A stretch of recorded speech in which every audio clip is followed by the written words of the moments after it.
What's up, everybody? Welcome back. Yesterday, we finally figured out what is wrong with Robbie's car.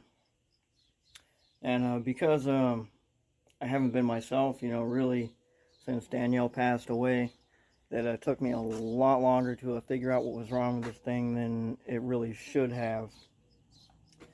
And my approach was like completely wrong to begin with, because since I have such a deep personal connection, with this car and all the work that's been done on it, that I've practically just like kind of jumped to the conclusion of all the things that are typically what's to go wrong, on our cars that we deal with. And I haven't been approaching it, like I would have approached it like a customer's vehicle. So after I walked away from it, and yesterday I came back to it and approached it like I would, any customer's vehicle. And I logically worked my way through to find out, that we're dealing with a low fuel pressure.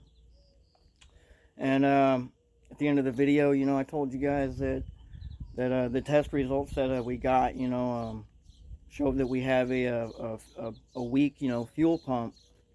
But when I was showing you guys the fuel return line pinch test, that I had a real deja vu moment where I feel that that I already did that whole procedure last summer, and that's why we ended up dropping out his tank and initially putting a whole new fuel pump in to begin with. So, and the car really hasn't moved from this spot pretty much like almost this whole time. So it's hard for me to believe that maybe the pump is faulty again. And so I really had to sit and think about it, and it really dawned on me that before I dropped this fuel tank out of the car, there are a few steps that I overlooked on the fuel pressure testing that could actually lead to a misdiagnosis. And before I drop the fuel tank out of this car, I'll get it turned back around here on the slab, and we're going to restart the low fuel pressure diagnostics procedure.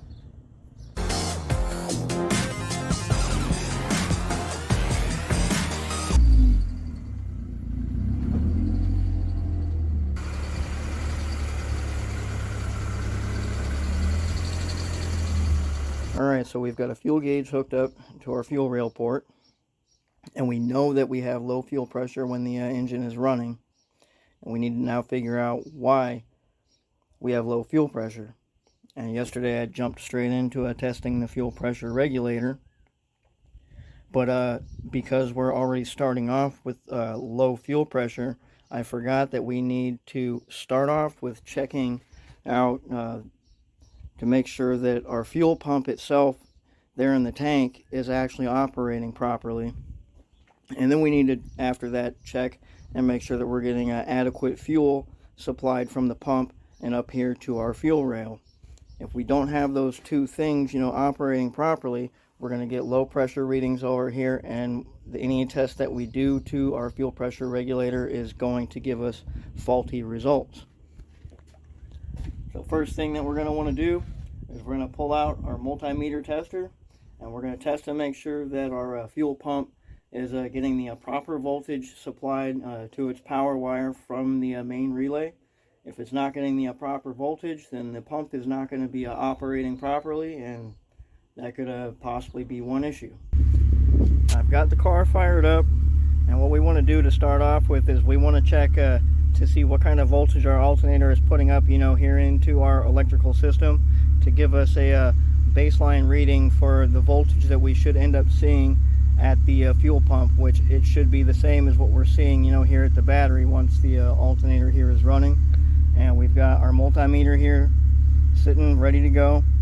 We've got our settings set on the voltage here settings with the straight line, which means that we're working with a DC current. We're reading a 12 volt system, so we've got it set to a read up to 20 volts. Got our gauge turned on. I've got my ground is hooked up to my battery here, and now we're going to see what our voltage is coming off the battery by hooking up the positive end here onto the terminal, on the positive terminal. And our alternator is putting out 13.95 volts into our electric system here. So now we're going to drop down the back seat of our car and gain access to the plug for the fuel pump assembly. All right, I've got the back seat dropped down here, and you can see our fuel pump plug here. The white with yellow stripe wire is our fuel sending unit, and the wire that we're going to be testing for our fuel pump is the yellow one. That is our power wire for the pump. And so we've got our multimeter still set to the same settings. That ground is still hooked up to a ground. Our battery's back here, so it's still attached to our battery. And we're now going to probe the yellow wire here and check to make sure that we've got relatively the same amount of voltage that we had in our battery. And we are seeing 13.5.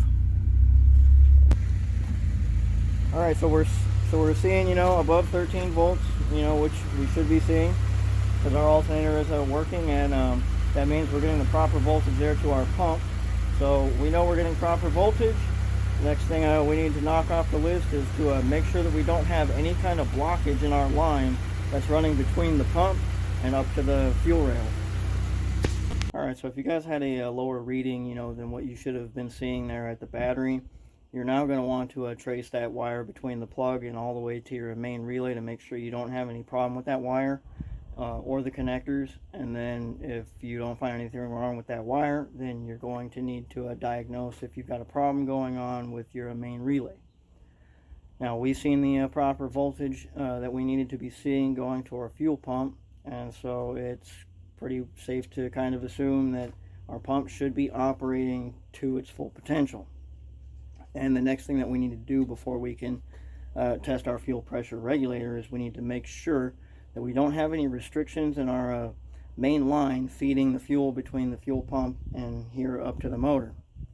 And one thing I can tell you guys is I don't recall that I myself have ever changed out the fuel filter in this car, and Robbie tells me that he doesn't remember changing the fuel filter out on his car at any point either. So I ran out to the auto parts store. I've got us a new fuel filter. I also have us another high flow fuel pump for the fuel tank, and I do have another aftermarket adjustable fuel pressure regulator that I know is good in case whatever our results come out to with this car, it doesn't matter. I've got whatever part, you know, here available that we're going to need to be able to fix it. So we're going to get set up and get this filter out. We'll change the filter, and then we'll fire up the motor, and we'll see what our fuel pressure is after we change out this fuel filter. First thing we're going to want to do here is we're going to want to relieve the pressure out of the fuel system. And to do that, simply just remove your gas cap. Next step is a little easier for us since we've got the wire tuck and fuse box location. Now you can use a 21mm wrench to hold on to the fuel filter while you use a 17mm wrench to break loose your banjo bolt.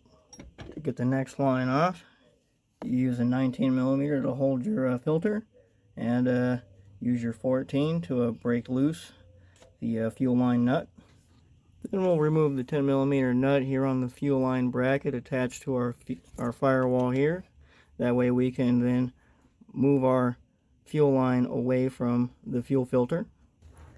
Got my socket wrench with a 10mm on a short extension to get this 10mm bolt off the bracket that holds our fuel filter to the fuel filter main bracket. Once we remove that, I can remove the fuel filter. Bracket's removed, filter is out. We've got our new fuel filter here set next to the old one just to match everything up, make sure that we're putting the correct part back into our car. And installation is just reverse of removing this thing. Alright, got the new filter installed. I've got the gas cap tightened back up. Now I just need to fire up this engine and see where our fuel pressure is at now. Alright, so now the car won't start and it won't run at all, which kind kind of has me, assuming that if the pump, is weak and was weak to begin with, and if our fuel filter itself was kind of clogged up, that the weak pump combined with a plugged up, fuel filter or restricted fuel filter was giving us some kind of, PSI, up here at the fuel rail. And now that we have complete unrestriction between the fuel pump and the fuel rail, that I'm no longer seeing any fuel pressure up here. So I can't tell, from just sitting in the driver's seat. So what I've had to do here now is I've got, a remote start, switch here hooked up to the starter. That way I can actually watch the gauge here to see what our fuel pump and fuel pressure is doing while the motor's trying to fire up. Now I've got the key in the on position inside the car, and so let's just see what it's doing.